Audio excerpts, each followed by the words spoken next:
Hey, everybody, welcome to What Drives Us, episode 482 for January 18th, 2023. My name is Russell Frost, and I have the pleasure to be your host for this week's adventure into advanced tech mobility and sustainable energy. I have gathered the most amazing panel ever. And if it looks like the panel we have with us every week, don't be complacent with that. Appreciate them for the amazing humans that they are. Let me introduce them and we will get the show on the road because we have a show packed full of fun and entertainment tonight. And I don't mean no news, just fun and no, wait. Lots of news. Maybe you'll laugh at some of it. Maybe not. I don't know. My friend in Boulder, Colorado, where it is, are you in your office or at the No, lot? I'm at the car lot. You're at the lot and it's the heater's dark on already. because it's cold today. Yeah, my heater's on as well. Mr. Paull Guzik. Hey, Paul. Yeah, glad to be here. And you can't see now, but we got another 7 inches of snow today. Oh, wow. Winter is here. 7 inches of snow. It's only like that, right? It's No Who problem. cares? Yeah, no big deal. Says the guy from San Diego. Where it's freezing cold because it's like 50. Ooh. Shut up. And telling me to shut up, my friend in Northern California, where it is always tropical and beautiful, Georgia McKenzie. Okay, tropical has changed meanings, my dear. It is 48 degrees and I'm cold. And who gave Russell sugar? Stop it. It's hyper tonight. And in a good mood for some strange reason. Cut it out. It's diet What's the soda, problem? Casey. Oh, diet. Okay. Well, Yeah. I got you right here. If I drank this and it was sugar soda, I would die on the show. And no one would like that. Cherry Well, blossom liqueur. Actually, Zach would probably like that, but nobody else. Rude. Speaking of, and I don't know why, my friend in the Mid-Atlantic region, he is Mr. Supercharger Kacey Green. Hey. Greetings, Kacey, and welcome to the show. Last and certainly not least, the founder of the Waterloo Regional Electric Vehicle Association and the host of the Tesla Life, Mr. Mark Coughlin. Hello, everyone. Let's get right to it. We got a ton of news. We do have a ton of news, and we're going to start with a little sort of admin housekeeping inside baseball meta talk, I guess. Forgive me for this. It is January 18th. In 2 days, this show celebrates its 13th anniversary. Yes, dear friends, this show, although I just noticed that I forgot to update the banner again. So I'm going to update that now. Yay, doing live updates. This is like live streaming. Anyway, 13 years ago in 2 days, we started. This show's very first episode was episode 1, January 20th, 2010. Danny Cooper and I hosted our special guest, Tony Schaefer. And if you're a longtime viewer or listener of the show, all of those names will be familiar from the dim, distant past, before the Cambrian explosion and the Permian extinction and all those other things. I don't know really other than what to say than we've done this 481 times over 13 years. Where's our checks? Is Where the Soros checks are remarkably slow in coming out. I'm just saying. they Wanna don't file a complaint. yeah, they don't seem to cash either. But So he's rich. obviously we do this because we love it, because nobody here is making any money, and I appreciate everybody on the show tonight and all of the panelists over the years so much, who have given so many freaking hours to this show. When we started this show, it was 2.5 hours long. Whoa. Okay. And then there was like a half an hour before and a half an hour after. It was like an entire, I mean, like a work day. I don't know what we were thinking. Well, we weren't. But anyway. And of course, huge thanks to the people that also really make it possible, which is all of you out there, the viewers and the listeners who make this show worth doing. Thank you so much. I don't know if any of you have been with us all 13 years. If you have, I'm so sorry. Thank you. And if you haven't, we've been here a long time, and hey, stick around. Maybe we'll have some fun. And that's all I'm going to do. with one exception. As always, thank you to the one person who has been on every show, all 482 shows, if only via his music, Mr. Michael Manring. Thank him for his theme music, which he gave us for free to use, not abuse. And I can't say thank you enough, because, boy, if that bill ever came in,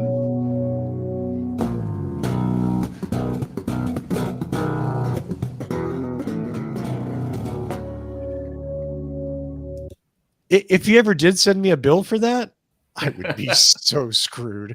I mean, I don't even know like where that would go. So let's go to our first story of the week. We have a story from Georgia McKenzie that I actually did one of my least favorite things, which is not carefully read all the news. And then I submitted it like a week after she did. So that's my mea culpa. I did a bad.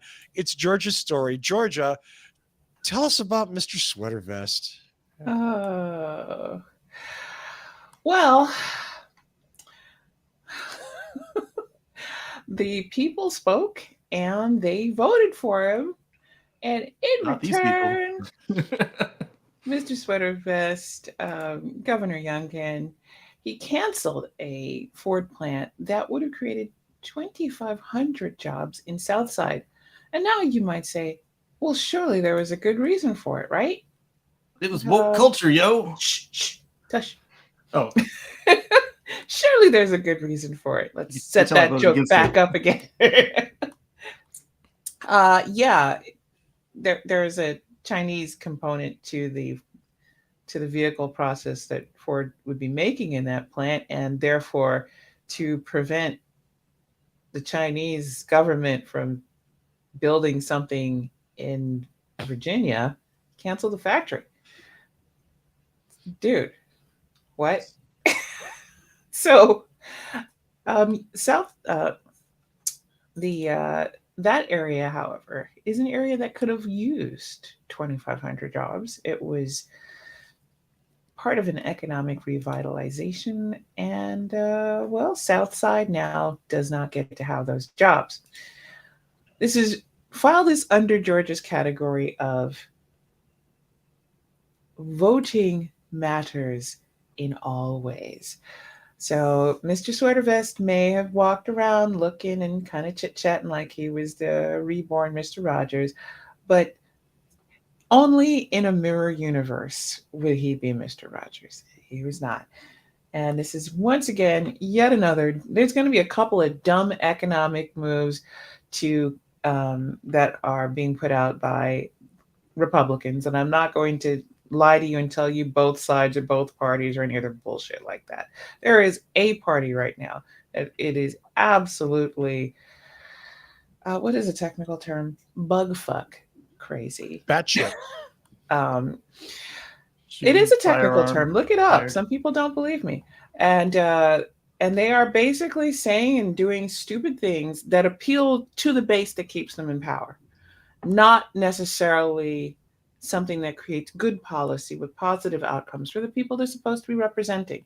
When you understand that the game is remaining in power and having control, you understand what's going on. Too many people think that there's something else happening or they're paid. No, there's no payoff. There's no nothing. It's just that this will make the people for whom you say China and then they're like, yeah, we're too beholden to Chinese interests, and Chinese people are dangerous, and then they start talking about COVID.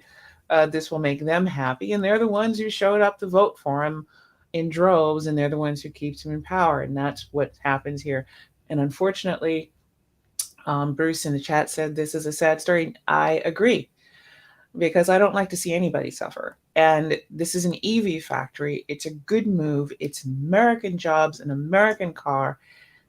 And because one part of the manufacturer of this car involves a Chinese manufacturer, we're canceling this plant? Really? Now, I read through the article. I don't see if there's a way for the state legislature to overturn his cancellation. I don't know if there's any kind of a drive. I really hope that there is some level of drive to put some pressure back on Youngkin. I have friends that live in VA, and they work very hard to not have this man as their governor. They don't deserve this. The good people of VA do not deserve this. And my God, if I could magically whisk these people away to Planet MAGA, where they could just MAGA their little hearts out in some form of a universe where we don't have to deal with them, I would do it in a heartbeat. But unfortunately, yeah, elections have consequences, and that means that 2,500 people that could have been well employed at a good job will not have it going forward. And that's just the people at the job who would have the jobs at the plants when completed. This is not the jobs created around that. The construction work, the electrical work, the inspection work, the support jobs that would come along down the supply chain, the people who would be delivering packages, the people who would develop their own little businesses, providing food to workers, coffee shops. When they say that this plant will no longer happen and that means there are 2,500 jobs, we think of that in the sum of that one spot, 2,500 jobs will no longer happen. The supports around the area that cause economic development to be spread, the actual trickle-down economic theory that works, those jobs go away too. Revitalization goes away. A valuable tax base goes away. Suppliers and suppliers. Supplies and supply. I mean, So, what are you going to do? Go ahead, Russell. no, go ahead, Paul. Well, I was just going to say, I mean, there's got to be job-friendly states and EV-friendly states that would welcome a plant like this. That can. Oh, I'm sure there would be, and I mean, in Tennessee, and screw you, Virginia. Yeah, that's why I said it's like I feel bad for the people of Virginia. I feel bad for the people in that area. This is not in any way condemning what you're saying, because I know what you mean. Yeah. But it's more like I don't feel screw you, Virginia, because that's families that don't get to a little leg up that they probably could use, and I feel for them. And unfortunately, as I always say, that the problem with it, I was in a Twitter space going over the George Santos Michigas over in New York 3. Yes, that's what I do in my spare time. Is that even his real name? I think it is. But the problem is there are 14 states for whom recalls are not a thing. And that's not built into their constitution, or there's no laws about it. So you're probably stuck with him until you have an opportunity to vote against him. And you're just going to have to decide that you don't want him more than you care if you feel like you could be best friends with whoever his clearest, best opponent would be. I mean, the good thing about Virginia politics is he can't go next time around. He has to take a term off. Is he termed out? In Virginia, you get one term, one. So he can come back the next one, but he's gone. That's just weird. Super weird.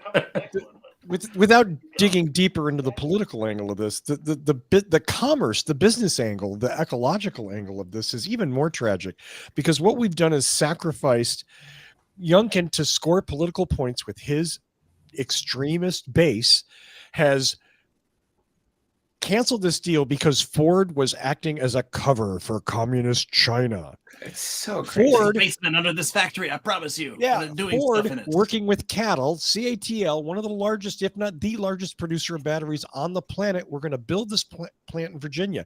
Yes, it was going to be a cattle plant, but Ford was going to get to keep all the technology they developed. And as George has already pointed out in detail, all those jobs were Americans. Now we can what? Run more ships from China to bring batteries over the ocean? It's that's what they're going to have to do until they replace it, because they've already got the Ford factories underway, and they can't just stop that. So they're going to have to get the Chinese cattle batteries instead of the American ones. And that's that. And it's like, well, now I'm not going to lie. There's multiple foreign governments that honestly we're going to have to face facts. We are not friends. But you're definitely not helping the situation by doing this. You are not striking a blow against communist China by doing this. You're actually striking a blow against an American company and American workers. So it's mind-bogglingly stupid, but you know what? I'll take my mind being boggled, because if they made any sense, that might mean I need to get checked out, because you don't want this to make sense to you. You don't want it to make sense at all. No. So sorry, bad news to start off the day. Okay, now that I'm depressed, show's over. Thanks very much. Happy anniversary, everybody. We'll see you next week. How can you be depressed with the gorgeous flowing rock locks you've got? Thank you for that embarrassing comment reminding me how badly I need a haircut. I don't approve of male haircuts. Long hair for everyone. There you go. Well, fair enough. Well, thank you very much for that, Georgia. It is a super important thing, because these people scoring political points are doing it at the expense of other constituents of theirs, and all of us in this case in the United States. So there we go. Kacey Green has something about battery pack costs. Speaking of battery companies. Yeah, so this week there have been a lot of people just whining, complaining about how expensive it'll be to replace the battery pack in your EV and blah, blah, blah. So the Energy Efficiency and Renewable Energy Office at energy.gov, they have this like newsletter that they rate. And so for the week of January 9th, electric vehicle battery pack costs in 2022 are nearly 90% lower than in 2008, according to DOE estimates. They have a nice little chart showing if the 2022 adjusted dollars, it used to be $153 a kilowatt hour. And I'm sorry, no, that's what it is today. And it used to be $13.55 a kilowatt hour in 2008.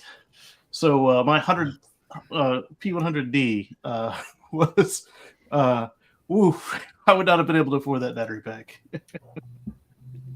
More than the price of the car. Yeah. It's amazing how much things have changed in the last 10 years. Yeah. And it's good. And how many people here said, wow, won't it be great when a lot of us are driving electric things and we've electrified a whole bunch of stuff, and that costs scale up so the products can actually cost less and be less damaging to the environment? And hey, guess what? It was true. Yes.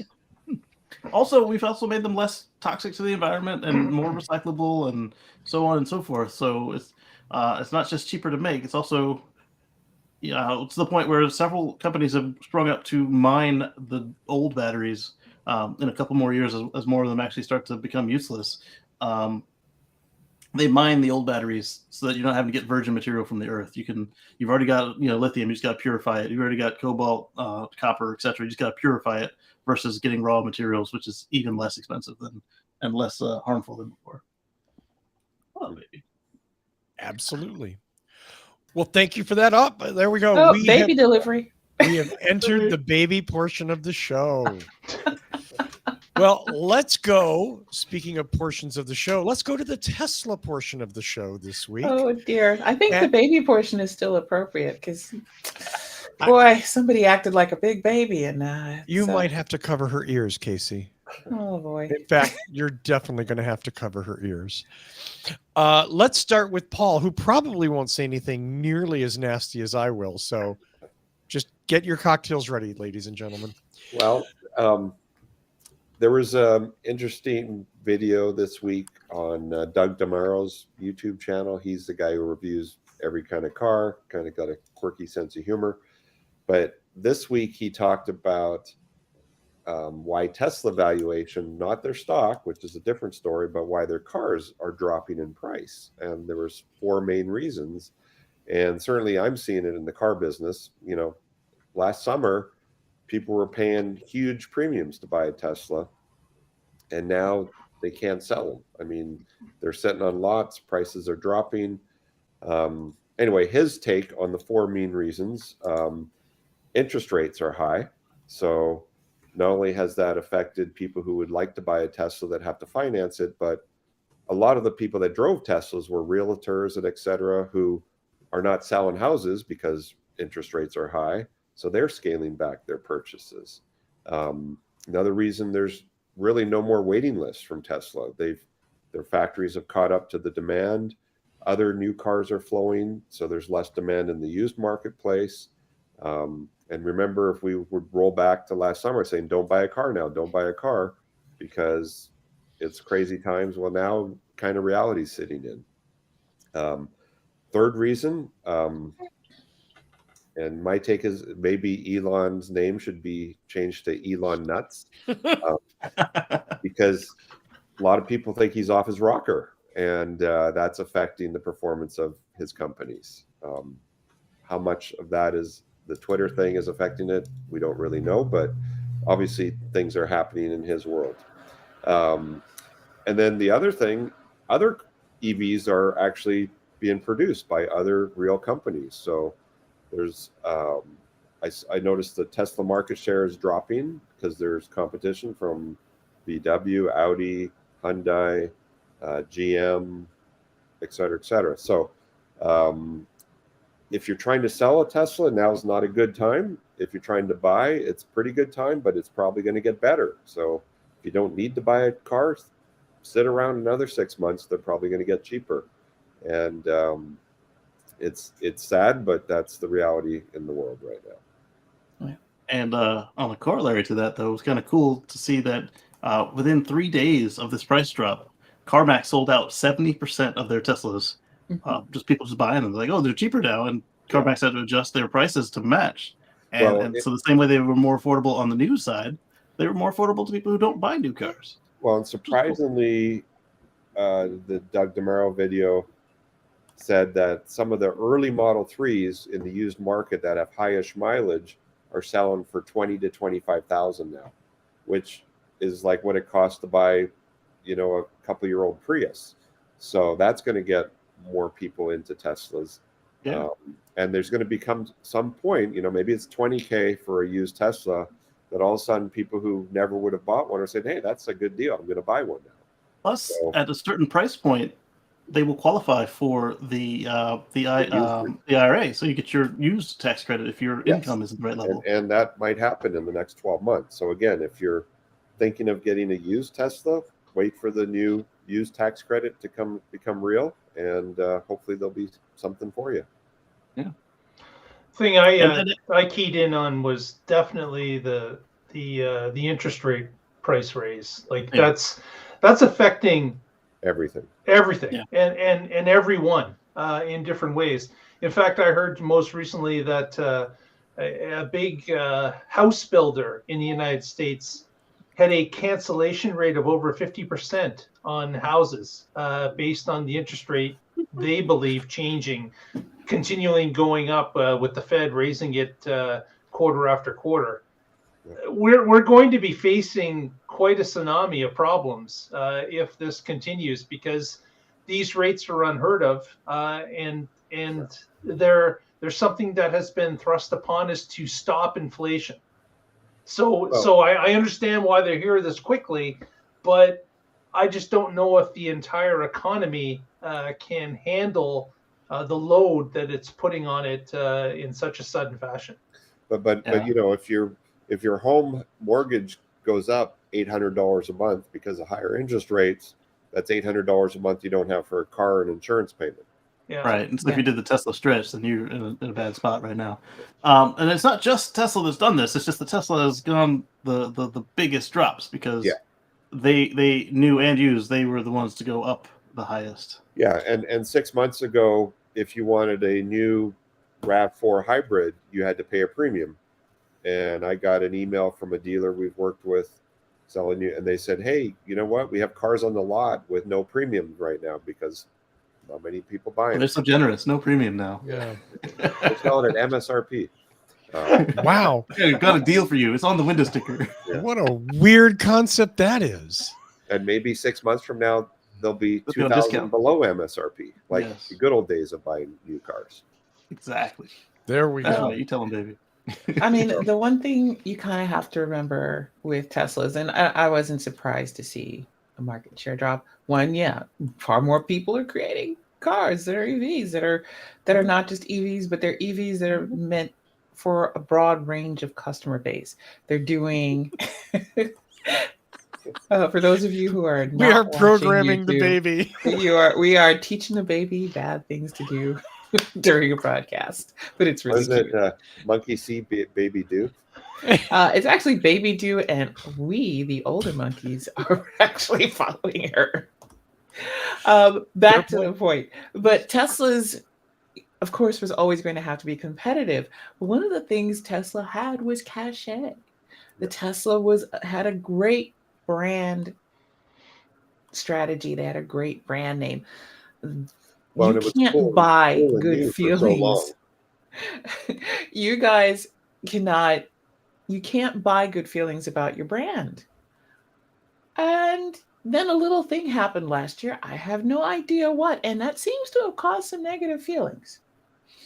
And those negative feelings, when everybody else is making the exact same product as you, and I know you can talk about what each brand might offer and everything else, but literally what they're doing is they're offering the same thing: 4 wheels to get into and drive around. If everybody else is doing it and you lose the favor that the public has, the good favorability rating from the public just for being yourself, you almost can't buy that back. So not surprised. We'll see what Tesla's board does and whether or not Tesla just finally they take some bruises, they lose a little shine, but they go back down to just being another car company. If they're not going to have the same cachet, they're not going to have that pop culture status. I mean, Teslas are the ones that were mentioned in songs. There's not a whole lot of cars that wind up mentioned in R&B and rap songs. It's a sign of success. I doubt the Honda Fit I drive is anywhere on anyone's radar as the hot car of the moment. But will Teslas work? We'll see what happens. They don't just make cars. Yeah, they don't just make cars. Well, it says something about the other companies are slowly catching up. And they're catching. I don't even think they're slowly catching up. Quickly. They are definitely. They are accelerating. Patrick Connor and I need to do a show about his Tesla Moats essay a while back and see how that's holding up. Yeah. Patrick? I'm waiting. Okay. Next story goes to Georgia. And this is the one I was trying to steal. So I'm not going to say anything other than this is Georgia's story. Which story is that? This is about the FSD video. Oh, yeah. Actually, yeah, I'm putting that out there because I kind of wanted to see the reactions of people. My dudes. The funny thing is, Kacey and I were chatting about full service driving. What was it? Just a week, 2 weeks ago. And there was we had a little bit, we don't fight. I would say we just had our points about full service driving FSD cars and what people think when they say FSD and how people, and he was saying that just because it said FSD, that he didn't feel that meant hands off the wheel, the car is in charge. And I'm like, but perception of it is that's what it means. And that's the problem. And if they had said advanced AI assisted driving, which I think is a more accurate description, I think it would be better. Well, and then a little thing comes out this week that a former engineer says that the 2016 video demonstrating all these capabilities of Tesla's full FSD driving. Oh my God, look at what it can do. There's a man behind the curtain. Hey, remote control, man. I mean, wait, wasn't remote that a control? drive? Just like a million takes, like 10 of them. I mean, what next? Did they film it rolling downhill? No, they didn't do that. Turn the camera. Look at it accelerate. Turn the camera, man. Turn the camera. At their 2016 disengagement report for California self-driving, they only logged like 100 miles. It was this car doing this photo shoot. Just one drive. The only self-driving thing they've logged when they're supposed to log. Well, because all the rest of them they didn't do in California, so they didn't have a report. Technically, but the thing is that if this is correct, And That was correct. I'm one of those few people who is not a Tesla fan. I'm not an Elon fan. I'm definitely not an Elon fan. But I am willing to say, hey, this is one person saying it. Let's see as much proof as we can muster that this is true. And if this is true, what the hell, dudes? How does this... Russell, you had a story about the method of testing FSD, where they're doing all these releases, because to me, it's unconscionable that you're releasing all this stuff. You're putting it out on the roads, and we shouldn't have had a spate of people who are like, look at me, I'm in the back of the car with the car driving on the freeway. Look, it's self-driving. Oh, wait, here's the cops. Let me climb on. I mean, this is dumb. We've had that even before any sort of like driving assist, like just cruise control. We had people in the sunroof and all that other stuff. So the way I see this demonstration went is more like a software proof of concept, or a concept car. We were speaking after the Tesla Life, Patrick and Mark and I. We were like, well, you guys remember that AT&T in the future you'll be able to video call from the beach and get a fax from the beach. We're not faxing from the beach, we're text messaging, but this is that. I mean, there was no way that in 2016 that this was what we were going to have. Now, Elon did say by the end of the year, and yeah, maybe, but probably the end of 17. Then 17 came and went, and so on and so forth. But ladies, we're getting closer. Gentlemen, can I please, for the love of all that is holy, make a plea that we treat companies and people consistently? Okay, we rammed Trevor Milton, excuse me. I'm sorry, convicted fraudster Trevor Milton, for faking a demonstration. But we're going to give Elon a pass for faking the car demonstration. Didn't fake it. It really did it, but it took 10 tries. It wasn't full self-driving. It was full self-driving. It just 10 tries to get the right one. Casey, I love you. Well, how many times did Trevor Milton the route was mapped out. It had already crashed on the route. It was mapped out. This is not full self-driving. They even say that the person in the car is there for legal reasons in it. They say that the car is driving itself. And it was. You can look at the California report. It wasn't. It was a programmed HD map. Come on. I mean, that's what Waymo and the others do today. They have HD maps. We're not talking about Waymo. I'm talking about Tesla. Yeah. What about it now? They faked what about the fucking demo. It was an advertisement. It did its job. Got a bunch of suckers like me to spend $5,000 and now $15,000. But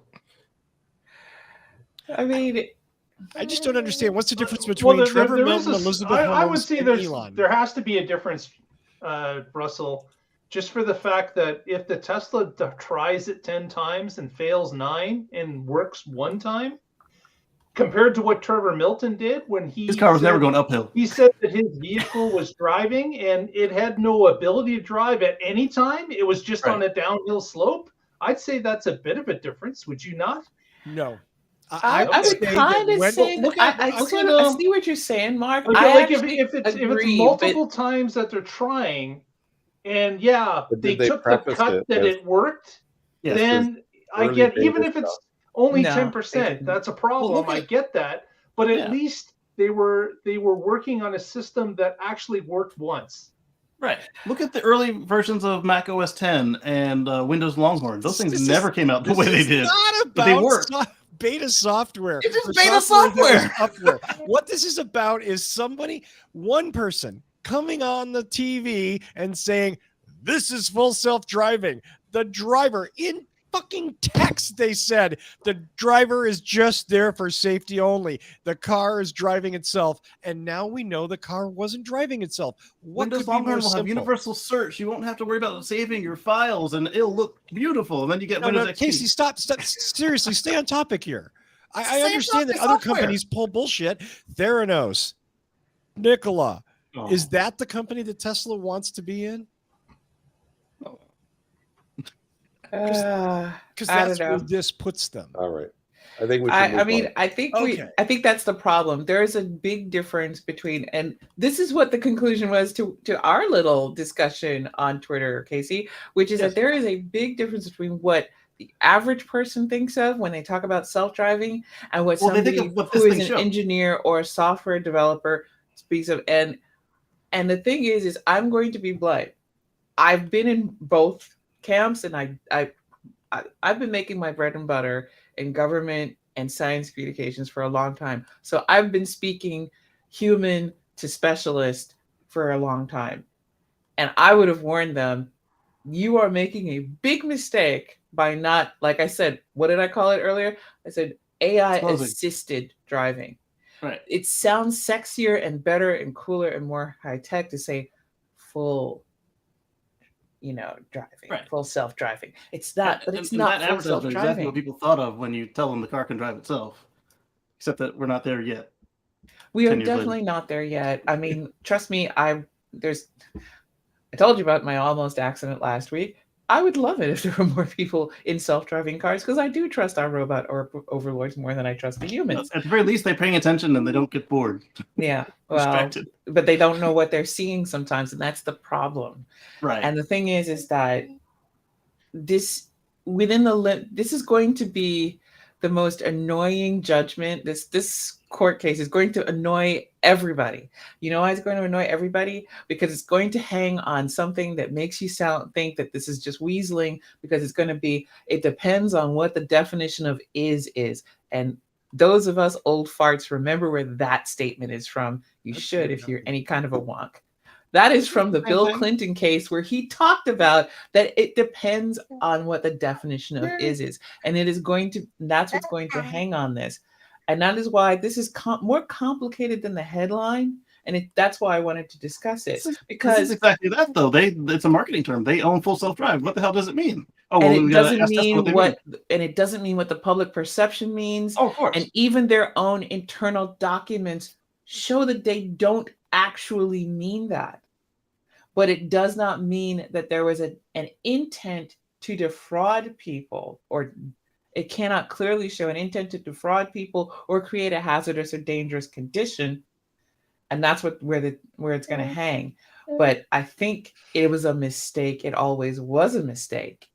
And the video, the fact that it cannot actually do that without human assistance, the video is kind of damning to me. But not the ones out on the street today. I just feel it's just Okay. it just was unclear, and it's a mishigas of terms, and they shouldn't have used it. And you're going to hear more about this. I mean, this was the deposition of the, what is it? This is the funding secured lawsuit. Walter Huang, the death of Walter Huang, the Apple this is that engineer. one. Okay, I'm sorry. Yeah, he's the guy who complained that the car. Wait, stop. We're not gonna tear apart the dead guy. Okay, I'm not tearing apart the dead guy. Let's avoid saying that this was in any way, shape, or form based on his actions. I'm only giving people where this is coming out from, but it's going to come up again. And the thing is that public perception versus what an engineer or a developer understands something to mean, it's different, and it's managing expectations. And this is very poorly managed to my mind. I'm not surprised by people saying, I've got a full self-driving car and I'm going to take advantage of it.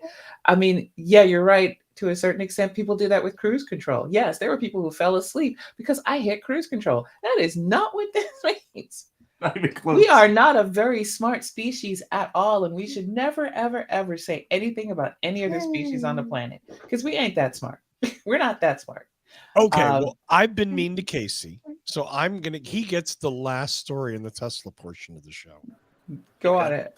And by the way, Kacey, just as California has prevented Tesla from using FSD, you are prevented from calling it the California Camry.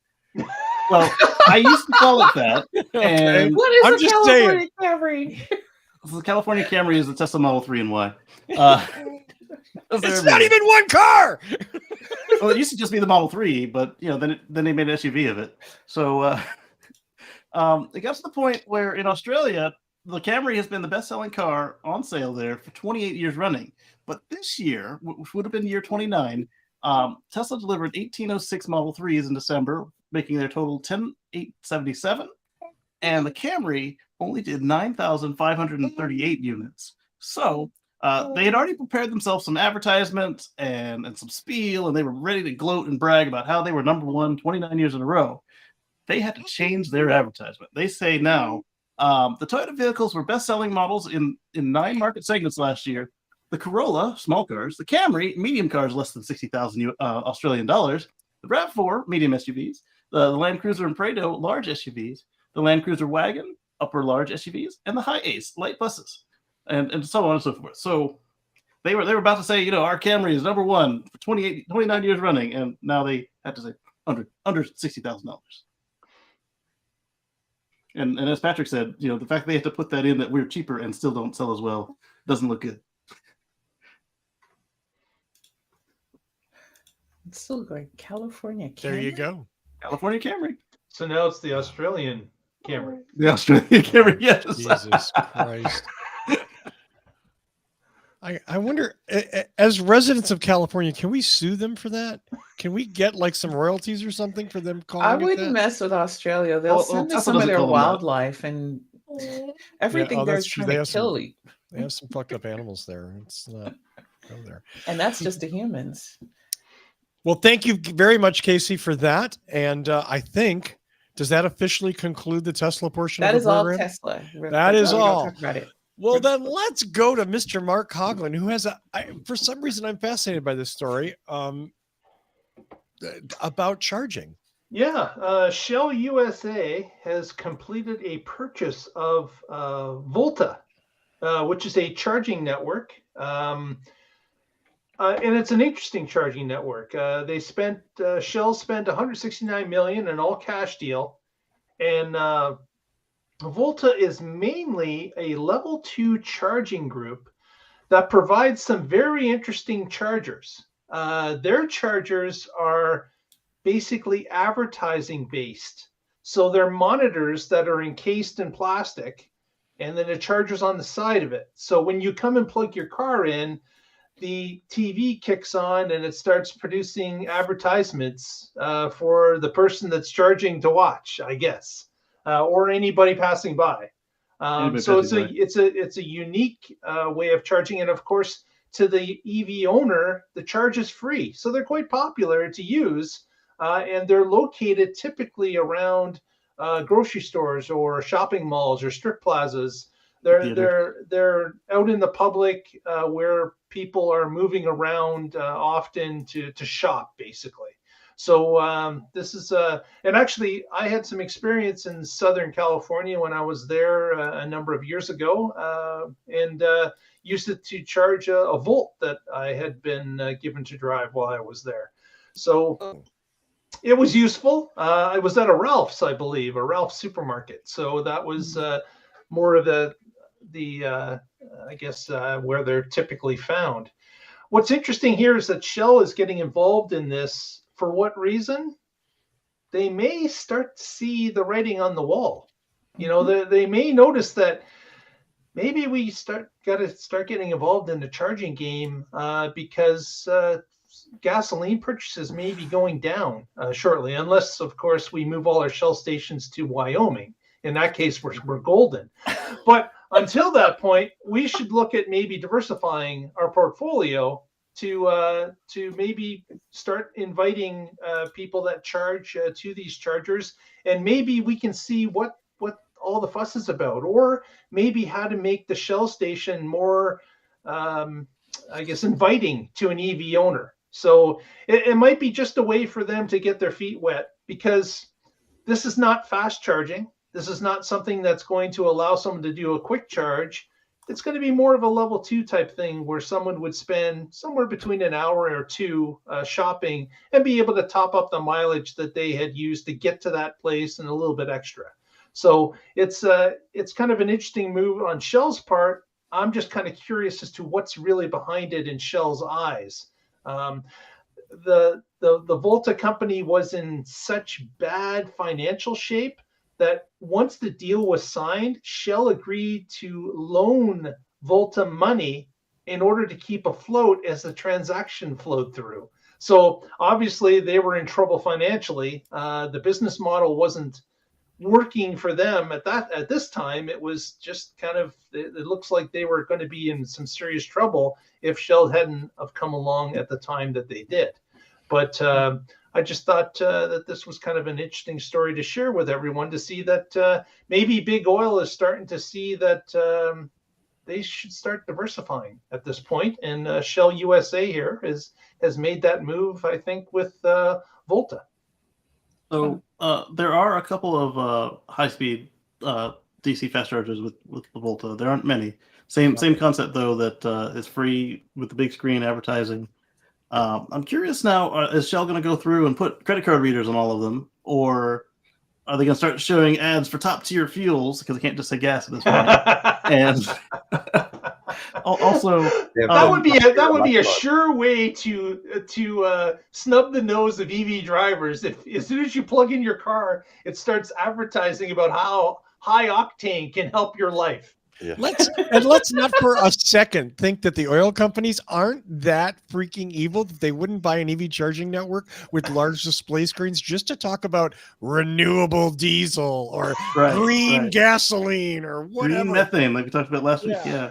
Actually, it's going to be like, I don't know if you guys have the scourge that is gas station TV. Oh, that stuff. Yeah. They have speakers. They could do this. They're going to be selling ad space. Everything's going to be ad space. And I actually agree with you, Mark. I believe this is a sign of the times and an understanding that it's time to make a little hop, skip, and a jump to the left and decide that if you're going to put up those EV charging networks, what if we buy the ones that are struggling and we don't have to do as much work to develop our own, so we can slowly but surely put our toes into charging cars, and maybe you'll have to buy, maybe we'll be buying in a subscription to the Shell network. Yeah. And this is you're on the right track, because Shell US and Shell Europe have been buying charging networks left and right. They don't make any of their own, but they've been buying whole networks ready to go. So it's curious to see what their end goal here is. Are they gonna pull a GM in the trolleys, or are they going to finally make Toyota happy and say, hey, here's a ready-made network that's not owned by the other T company, and now you can charge your car across the country. And let's face it, Shell knows, as every other gas station knows, they don't make their money on the gas. They're making their money on the convenience options that are available at the gas station. So why don't they just bridge that gap? And when they build a new gas station, why don't they build 4 or 5 chargers out on the left of the station, just outside of the gas pumps, and then they can draw in both customers. They're helping people with EVs. Those people stay a little bit longer. They buy a little bit more. It's a win for everybody. I'm not sure. And that's something that the regional gas stations have figured out. We have that one local one in Maryland that just did it on their own, and then we've got the Wawa. Yeah, but they moved completely over to EV. Wawa's got a couple of EV only. Bridge the gap. Like if you're going to put in a dozen pumps, also put in 4 EV fast chargers. Bucky's put in 100 pumps and put in 12 superchargers. Yeah, soon. It'll happen. I want to also reinforce the point that most of these Volta chargers, one of the reasons why it's not a super popular network is they're level 1 chargers. Yeah, level 2. Most of them are level 1 or. Oh, level 2, but they're like 1 or 2 pieces by themselves. No, they're like the most 6.6. They're level 2. There's no level 1 as far as I know. Level 1 is your regular wall plug at the house. Level 1 is 110 volts. I'm talking. Well, I've used the one. There's 2 near my old apartment where I used to try to go to charge the EVs that I was reviewing, and super slow. So some of them are only 3.3 kilowatts, like slower than the original Volt. Forgive my ignorance, and it is. I'm not sure, and I'm going to have to follow up on that. But yeah, they're super slow chargers. And yeah, what used to piss me off is there was a woman in a Model S, and she would go to the Vons in the morning, plug her Model S in, get in a Denali, and drive away. And I'd be like, I need to charge for like an hour. And then she'd come back about 5 or 6 o'clock. So a lot of the Volta owners or hosts have switched to a 1 hour, 2 hour, 3 hour maximum. And one of the ones up in Virginia, they had this like big windshield octopus thing and like it would just block your entire view if you were there for more than 2 hours at the 1 hour thing. And you'd have to call the some tow of these company. machines are actually resetting so that the charge stops. You Yeah, have to unplug and plug it back in. Yeah. Interesting. Well, yeah, it's definitely the future. I mean, we've had numerous stories on What Drives Us about oil companies getting involved in charging or in hydrogen or doing whatever they can to launder their fossil fuel investments into something else that will hopefully parlay into future energy dominance where they can continue to, oh God, I'm going to depress myself. I'm going to stop that sentence right there. Let's go to Kacey Green. Oh God. Speaking of fossil fuel bullshit. Okay, Kacey Green. Okay, so I'm going to share a screen about this bill here, and Is it a picture of everyone who lives in Wyoming? All might as four well be. people, There's yeah. like nobody there. Their state is smaller than many cities in the country. So Actually, here's an interesting factoid about Wyoming. Go ahead. There's one escalator in the entire state. Wow. Wow. Now that's good trivia, Paul. We're going to ride the escalator. So this bill, SJ0004, just tells you their priorities. The fourth thing they did was they want to phase out new electric vehicles by 2035. So they want to they're bragging on Wyoming's oil and gas industries and coal. Oh my God. Yeah. And then they're talking about, the history of their oil and gas. And then they're going through to talk about, you need oil and gas to transport your goods and people. And then they say, oh, we don't have infrastructure, despite the fact that the IRA just passed and gave them free money for infrastructure. Yeah, and a lot of these states are taking it and just putting it wherever because it's grant money. It. Yeah, exactly. And then they lie about what electric vehicle batteries are capable of and what harm they do to the environment and what they're made of.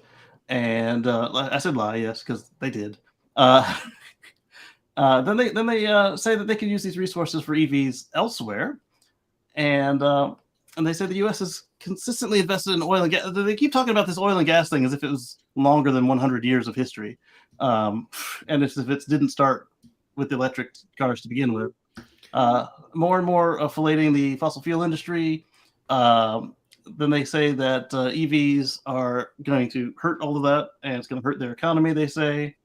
And so then they went on to say that they want to phase out EV sales by 2035, which conveniently is the phase-out time for a couple of countries and California, as well as everybody who follows California emissions. No more new gas cars by that point. And so they want to do the opposite of that. And then in addition to that, they're super petty. So after they do this, if they succeed, they want to go through and they want to then also send copies of this resolution to the vice president, the president, the Congress, both houses, and also the governor of California, as if he or she would care. Then I went ahead and went through and I researched to see what the Wyoming energy mix looks like right now, coming from Department of Energy. This is all their fuel. They're actually mostly natural gas and petroleum usage for heat and everything. They're not very much coal, which was amazing to me. Until you look at their electricity, they're almost all coal. And like worse than I checked a couple of actual coal states, and they have less coal than this. They've got just 6 trillion British thermal units of natural gas, half of it of petroleum. So petroleum clearly isn't hurting for their electric, like they said. And in fact, they have more renewables than any of the fossil fuels. That'll get shut down. Huh? That'll get shut down. Oh, it sure will. And they have zero nuclear, amazingly. So then I went through and I researched what is up with these people. I figured they were exactly what I figured they'd be. They were all MAGA Republicans. Yeah. They all have their terms ending by 2025. They drive pickup trucks. I don't know about that. Most of them were funded by fossil fuels, the electric company, real estate, and of course, all of them were funded by the Republican Party, and a few of them were a little bit of self-starters. And so, yes, this is performative bullshit, but also it'll be just sweet, sweet justice if they succeed. And then 2035 comes along, and because, as we talked about, Wyoming is a nothing state as far as population. So now that they, have succeeded in this, they can't sell their cars, and because California is the largest market in the U.S., all of a sudden now these people have to leave their state to come by and bring in a used car that's also electric because, shoot yourself in the foot sort of situation. I think if it goes through, that will be the best justice, and then they'd have to go and undo it. But I think this is the usual. They say some wild stuff to get in the news, and it's not actually going to work. Political theater. Yeah. Exactly. Oh yeah, I mean the giveaway is at the tail end of the bill, where they're delivering a copy of it to the governor of California. This is exactly about Newsom's plan to phase out ICE vehicles in California by 2030. Yeah. And you know what? Sometimes this is like me with some trolls on social media, where it's like, I have no idea what you're saying or responding. You know why? Why would I notice you? Right. You. Sometimes people are like, oh, you're not talking to me and I must have won. It's like, you hang on to that. I know that that's what you need in your life to survive. They're obsessed with you. You don't even notice them. I haven't noticed you. I don't even notice your initial comment. I don't know who you are. And it'll play right to their base because it is absolutely dumb. I would want my money back if I was the fossil fuels that paid for these people. Although it was only $1,000 for most of them. I think the most was $5,000 for any one of them. One of the worst things about especially conservative politicians is, if you're going to be a whore, just charge more money at least. I mean, have some self-respect. Get a good price for it. One of them was $200. I was like, you sold your soul for $200. That is not even a good streetwalker price. Right. That is Good really from the table. So I feel really bad for the people of Wyoming, of who I feel once again. This is the second time in this show. I feel really bad for the good people of Wyoming, especially those who are trying to make change and who understand sustainability is what keeps Wyoming a beautiful, wide open space. And best of luck with. I mean, what's sad is Wyoming has oodles and oodles of wind, and they could wind power big time there and create jobs building wind farms and displace the coal workers. But no, got to keep the coal plants going. Wyoming is a net exporter for electricity. Yeah. Yeah, that's a surprise. They don't need it. Yeah, I mean, they're all firing. They're I cannot wait for so the preserve the horseless preserve horses and carriages act to come through. That's next week. Bill number 10. We've been doing this for an hour, and I promised that I would say good night to Paul because he's been working all day. So. Paul, thank you so much for being here. See you all next time. Do you want to plug where you're at, Paul? Real quick, Boulder Hybrids, boulderhc.com. If you're in Colorado and you got a hybrid or EV, check us out.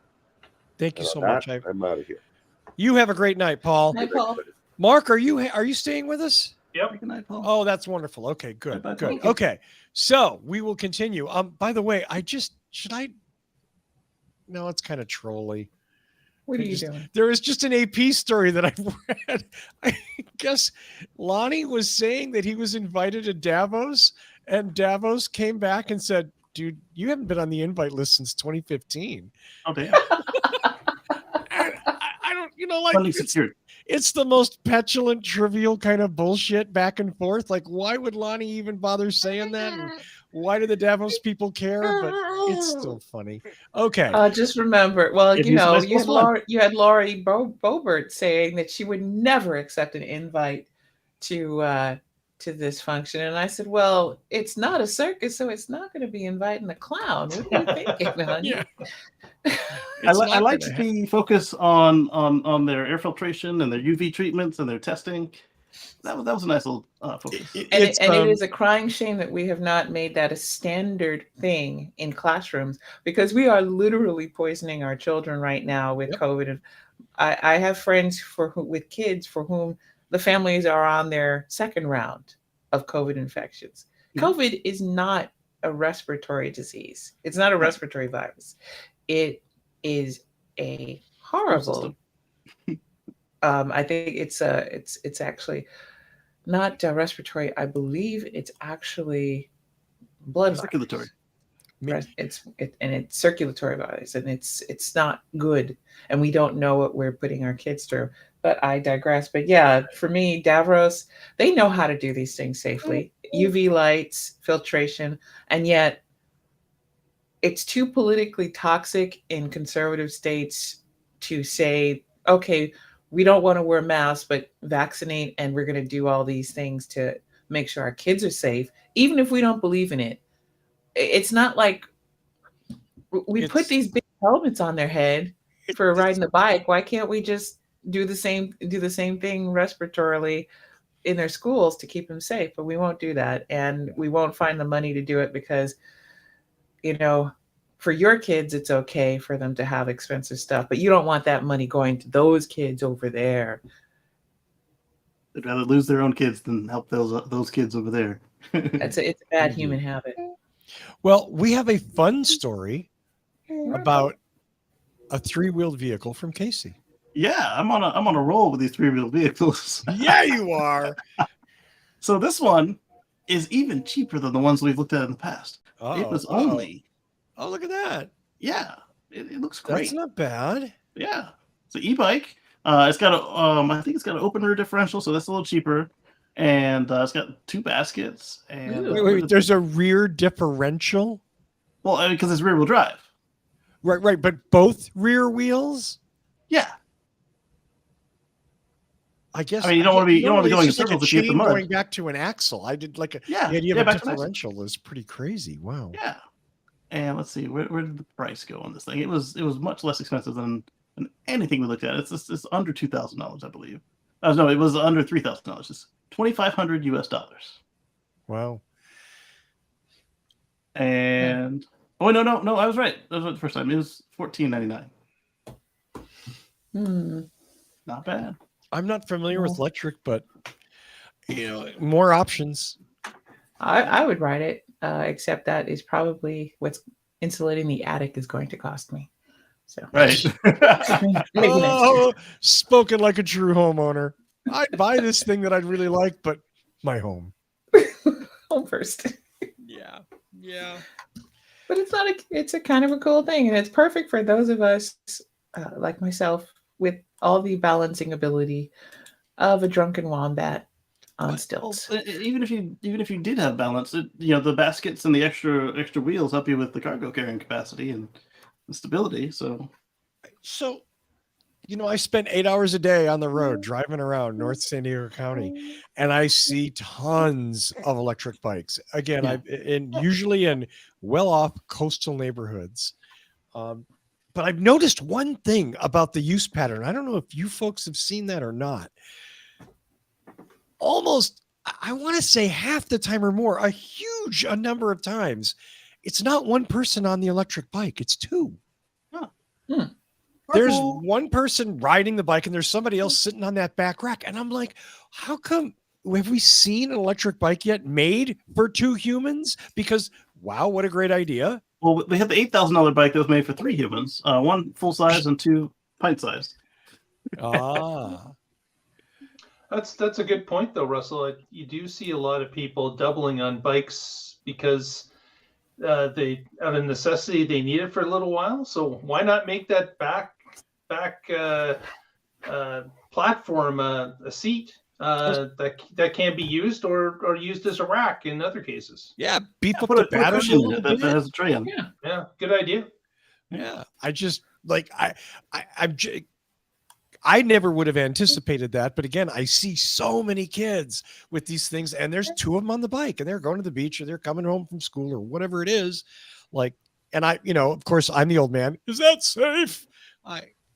Like all the scary, sketchy crap I did when I was, 12 years Right. old. So, yeah, whatever. I hope they're safe because I hate to see kids get hurt, especially if they're riding bikes because I'm all about the bikes.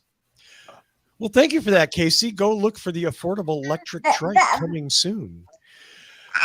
Last and not least, hey, if I have to pay her because she's got a speaking role in this show, I'm going to be pissed off. Okay. I just want to say that.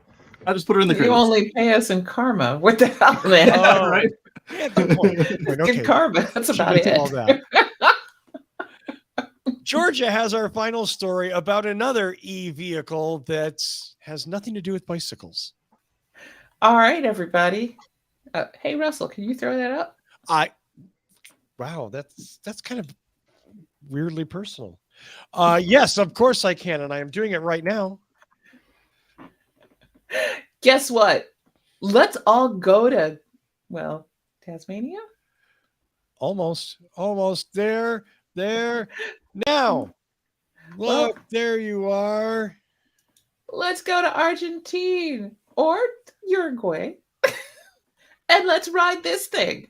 This is the world's largest electric ferry. 2,000 of us can ride on that dang thing, and I think we should go. Yeah, we could take a couple e-bikes. That in looks 2 years. badass. Isn't it awesome? This is the 148 meter or 485.5 feet Jesus. utility RoPax ferry, which may be the world's largest electric ferry, at least until some billionaire in Dubai decides he wants to create a ferry for no reason, only for him and his 5 friends, actually. 10 it'll happen. megawatt motors. Yep. Wow. That's really cool. 2 electric motors. It can carry up to 2,100 passengers and 226 vehicles. Hey, if we all bring our bikes, we can probably fit 500 vehicles on there at that range. It goes And this is 25 knots max Australia. for a range of 100 meters, nautical meters, which is different somehow. Nautical miles, yeah. Miles. Yeah. Anyway, In Europe. what's awesome about this vehicle replaces 500 tons of equipment and fuel tanks with 400 tons of batteries to keep it light. Because as we all think when we hear 400 tons, that's pretty light. But it is if you're a giant ass ferry. So Right. it's pretty cool. That's kind of personal. And they pulled an anti-Wyoming. So this thing was originally supposed to be powered by liquefied Natural LNG. gas. Yeah. Yes. Yeah. And instead, it's electric. It's electric. Which, Now, this is a great start. And this runs between Argentina and Uruguay. So, we can't just all maybe drive there, but we can go there and we can all kind of get on the ferry and enjoy a wonderful ocean mini cruise. Or if you can't quite afford to drive to Argentina or fly to Argentina, we could go to Niagara Falls and get on the Maid of the Mist, which is all electric now. oh. A little closer. You, Mark. Well, unless you're me in California, where I kind of have This is much closer than Uruguay, trust me. Yeah. much closer to Uruguay. And we speak the language. At least I do. They start saying A and O and hey. No. and I can't There's understand. 2 Niagara Falls. You get to go to Niagara Falls, New York. I'll go to Yeah. Niagara Falls, Ontario, and we'll meet in the middle of the river. We I'm gotta go from beer New bottles at York. each other from the. You can't Yeah. understand what those people are saying anymore. Oh. You get enough of a New York accent, you need a translator too. Well, This is Western New York, though. It's different. Everything is different up there. No, but actually, I was excited to see that because, hey, shipping people around, and just like shipping stuff, it's one of our big polluters, and this is pretty awesome. Yeah. So Electrify all the things. electrify all the things, except maybe us. Yeah, Although I'm willing to consider it if I get lazy. We're already all cyborgs. on our Maybe not this one. since this is an anniversary show, I want to channel Tony Schaefer a little bit. Tony used to love to bring up the disaster that would occur when solar panels failed, as opposed to the disaster that would occur when oil pipelines failed. And that solar panels actually don't hurt when they stop working. They don't pollute. Hey, if your electric ferry sinks, guess what's not going to be putting thousands of gallons of fuel and oil into your ocean into your waters? The vessel itself. Yes. It's just hopefully there are EVs riding on board. That's right. Yeah. Well, it's I love the idea. It's great. And it looks really cool. Yeah. I like it. It's pretty well designed. It's pretty smooth. Thank you for that.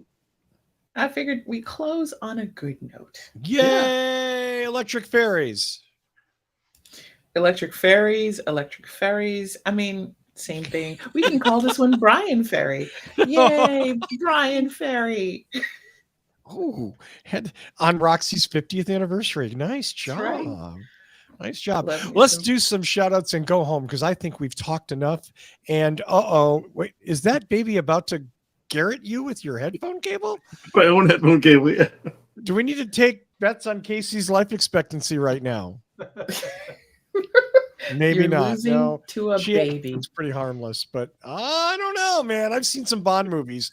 That could happen. Don't forget her namesake. She was just watching. You know what? She was just watching the other Monaco murder some dude. Exactly. We know she's a badass warrior and deep down.